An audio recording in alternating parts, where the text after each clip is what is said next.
Whether you're a Weinstein or still a student, we are helping you get to the head of the class by teaching you the wisdom behind wine tasting.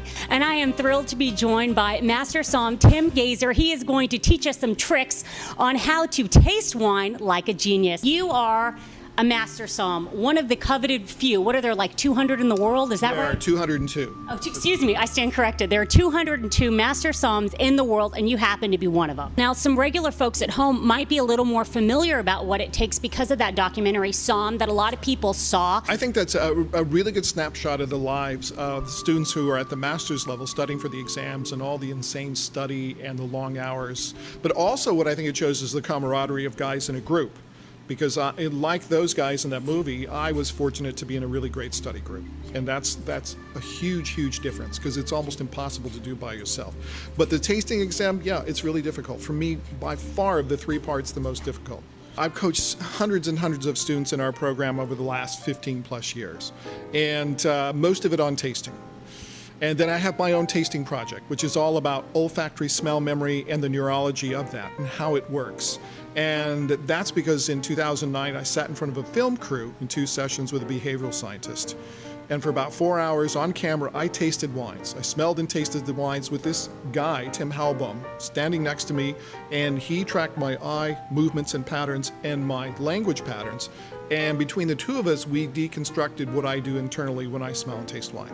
So unlike practically anyone you could ever talk to, I can tell you exactly what I do internally when I smell and taste wine. And is that something that is inherent to you, Tim, as a person, or is that something that can be learned or what's natural to any human being that would normally do that when they smell and taste wine? Does that make sense? Yeah, it makes sense. That's a not so short question with a really long answer. You're good at those, I have a feeling. But no, so I set out to find out if what worked for me was true with other really good tasters. And so over the last 2 years, I've modeled the tasting strategies of 12 to 15 Master Sommeliers and Masters of Wine and other top people in the industry and a couple of perfume experts as well. But what I have found is a series of strategies that are very common to 75 to 80% of us. Okay. Now, think about this. I don't know if you play golf. I don't play golf, but I know that if you don't address the ball, if you don't have a routine, and you don't do the same thing consistently every time, you're not going to be successful, period. Wine is no different, and only nobody talks about it. So how you pick up the glass and what you do with it in terms of how you address it, and then what your eyes do is huge. And if you watch experienced tasters, they do practically the same thing every time. That's hard to do with anything, let alone wine, right? No, we're going to do it in terms of how you pick up the glass. And, you know, I watched George Riedel Crystal, as in this glassware, teach people how to smell. And he says, just put the glass on your upper lip and then start to tilt it, you know. And as you tilt it somewhere, and not too far, for obvious reasons, you'll hoover the wine. But, you know, somewhere between 15 and 25, 35 degrees, like for me, right about here, you're going to find the zone. And all of a sudden, the wine is really going to come on. You're going to be able to smell a lot. Okay? That's what you want. But notice as you do that, what happens is that your torso, head, eyes go down. Okay? So they're going to do this. All right? That's number one. And then number two, for the odd person like me, there are 2 ways to smell wine. One is called passive inhalation, and one's called active inhalation. Passive inhalation is most people. That's where you put the glass up there, you smell with your nose. Okay, for me, that's like standing next to a speaker and it's on full blast like right here. It's overwhelming. I can't smell wine that way. And I have to take the wine and pull the glass away from my face by about 1 inch, and I open my mouth, and I breathe in through my mouth and nose at the same time. So it's like, and for me, that opened the world up when I started doing that about 25 years ago. So that's called what I call active inhalation. You breathe into your mouth and nose at the same time. When people are smelling high alcohol wines like fortified wines, ports, sherries, madeiras, or spirits, it's really important because you can't, if you have your nose crammed into the glass of malt whiskey, it's going to flame out. The alcohol's too much. You just smell like your nose is on fire. It's burning, right? Yeah. So that, and also things like floral aromas and citrus aromas and white wines, they live at the top of the glass. So if your nose is crammed all the way in, you're not going to smell flowers and wine. The second thing is, again, as I mentioned, the eyes, is that practically everybody looks down. And there's a reason, and it's called eye accessing cues. In psychology, it's lateral and vertical eye movements. So your eyes go to various places to access different memory functions. Okay? So visual remembered is up left for about 90% of the human race.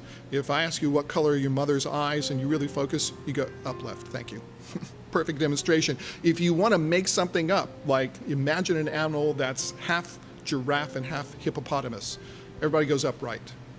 Yeah, the statue of Walt Disney doing this, looking up and to the right, dreaming, coming up with something. So that's visual. Auditory is horizon, memory is left, make something up is right. But the important thing for us is down, because kinesthetics, feelings or emotions, are down right.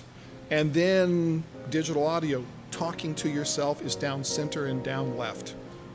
That's important for us because when you put your nose in the glass, you are talking to yourself. You're going, what's there? What am I smelling? And maybe you're not conscious of it, but I have to tell you again, all these really great tasters I've worked with, they all said something like that to themselves in some form, like, what's there? That's what I say. So in their own voice, they hear, and maybe they're not conscious of it, but it's down here. And that's your zone. That's what tasters have to find. They have to find this, and they have to find out where they feel really comfortable, where they can shut the world out. I mean, and if you have both of those things, you can be comfortable and really focus, and then you can start. But if you imagine this, in fact, I want you to try this. And this is going to be tricky with a microphone. Oh, yeah. But if you, it always is. Okay, I'll take your word for it. But if you get into where you think you're comfortable, and then only move your eyes, and I want you to slowly start looking up and go up with your eyes as far as you can. And what happens with smelling the wine? Like kind of disappeared a little bit. Because this is really weird. I was still smelling it, but when I moved my eyes, I like the smell went away a little bit. It's like I couldn't smell it. I never thought. It's eye and brain function. Okay, so there you go. So that's why most of us, not all of us, because again, there's a guy who's a master who I worked with before he passed, and he just turns to the side and looks out there, and goes in a trance, basically. But practically everybody looks down center, maybe slightly right, but most people, myself included, it's down left. We're looking down here, but that is to say that's where you start, okay? Because after that, your eyes are going to go to other places because, again, you're trying to remember and recognize what you smell in the glass. And so they may go to who knows where else. It doesn't matter, but if you know that's where you start, then you can pick up the glass and do the same thing every time. And you have a routine. The easiest for someone who's watching this video, if you pick up a glass of wine and stand up and take your free hand and just point with your eyes and go back and forth and find the place, and all of a sudden, boom, find it. And then go to it half a dozen times so you know exactly where it is. And also just be aware of body position, because that's too. So body position, eyes, and just be able to get to it quickly. And if people are watching and they're thinking, wait a second, I thought we were talking about drinking wine. What's all the smelling have to do with it? How important is the smelling to the tasting? Right. Smelling is everything. I mean, smelling, scientists say, 85% of the sense of taste? Yeah, at least. MS exams, we go through the seeing and smelling the wine and describing what the nose is like. We get to the palate, and all you're doing is confirming what you've smelled and if it changed, and it probably will. But then you're tasting for structure, for alcohol, acid, and tannin, and finish. That's all you're doing. Because if you're a good taster, by the time you get to the palate, you know it's going to taste like. And if it surprises you, it's usually bad. Something went wrong in terms of winemaking. And when you say bad, you mean a flaw?